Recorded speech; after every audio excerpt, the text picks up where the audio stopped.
50th birthday Vartavahini is been a long journey for Vartavahini, which was started in 1971 when the pre-university college was started, and it was started by late Dr. C.N. Mangla, who was the principal of the pre-university college.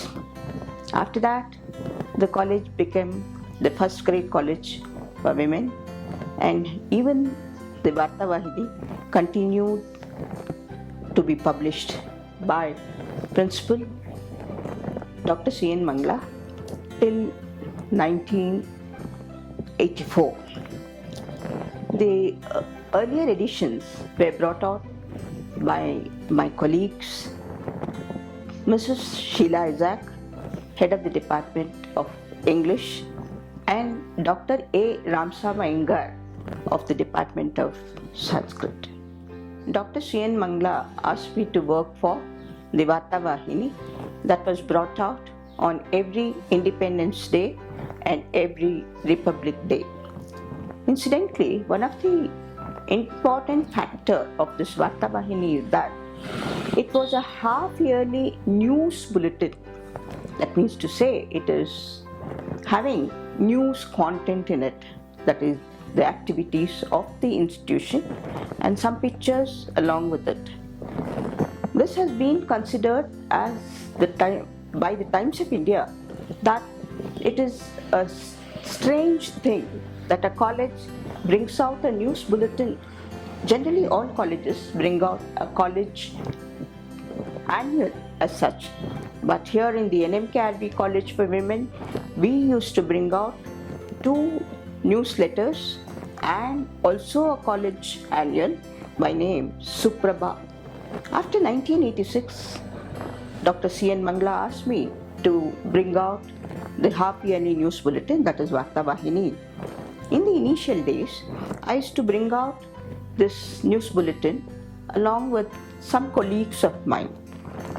First such issue after I had taken it over was along with Dr. Jaigauri Shikumar, who happened to be of the Department of English. Some other issues I also brought out along with Professor Hemlata John, who happened to be again from the English department. Later it continued to be brought out by me and some faculty members, and once it so happened that I had to go on maternity leave. At that time, this was brought out, one issue was brought out by Dr. Gayatri Devi, who brought out one issue along with Dr. Venugopal Swaraba of the Department of English.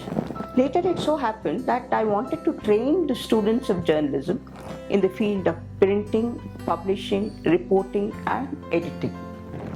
So I roped in some of the students of journalism who were interested to get into the field.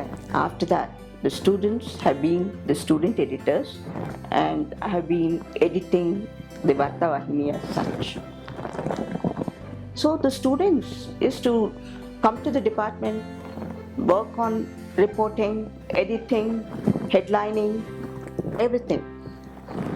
As we progressed into the computer era, they were the ones who did all this work. But to bring out Vartavahini on time, that is by 8 o'clock in the morning on Independence Day and Republic Day, was quite an effort.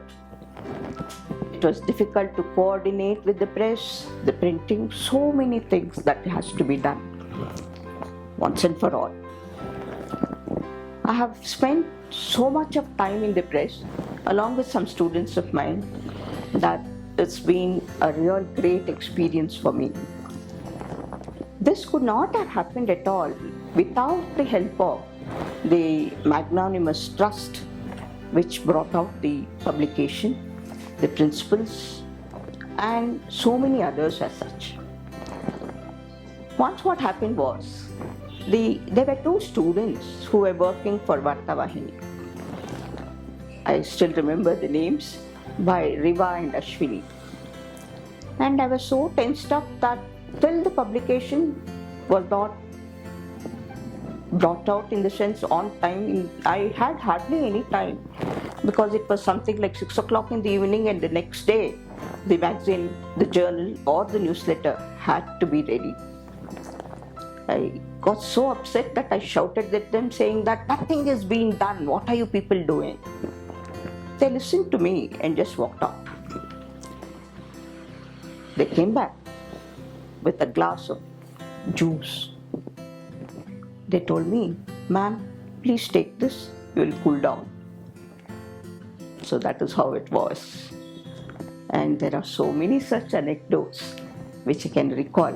But this, I think, you all should read it either in the online version of Varta Vahini or in the printed version of Varta Vahini. So I should say great thanks to the management, to the principals, to the staff of journalism, and to the students. Thank you, happy reading, and I hope Varta Vahini and the college will also see the 75th year of Varta Vahini's publication and the college. Thank you all. It gives me immense pleasure to share my experience of having been on the editorial board of Varta Vahini in the early part of my career. When I joined the department in 1981, my seniors, Sheila Isaac, Yamuna Rajarao and Hemlata John, told me that it was always Dr. C.N. Mangala, our HOD at that point of time, who used to look after Varta Vahini. And once in a while, she would give this for proofreading to the other people in the department. So slowly there was this editorial board that was formed, and they told me that I need to be part of the editorial board someday or the other, whether I like it or not. So I was part of the editorial board from 86 to 89, I think, and it was at that time that Vani had come in, and the Department of Journalism was established in its full force at that point of time. So my experience of working with Varta Vahini was very, very enriching in many ways, because I've told a whole lot of people that I learned the art of proofreading and editing at that point of time, and it stood me in good stead when I did my own PhD or when I guided my PhD students later on. And especially the editorial board is something that I will never forget, and I will cherish it all my life. So I wish RV College, NMKRV, as they say now when you talk about RV becoming a university, they say go change the world. So I think Varta Vahini will also be one aspect through which this whole journey of going and changing the world is going to happen. So I wish the college all the very best for everything that they plan to do in the future.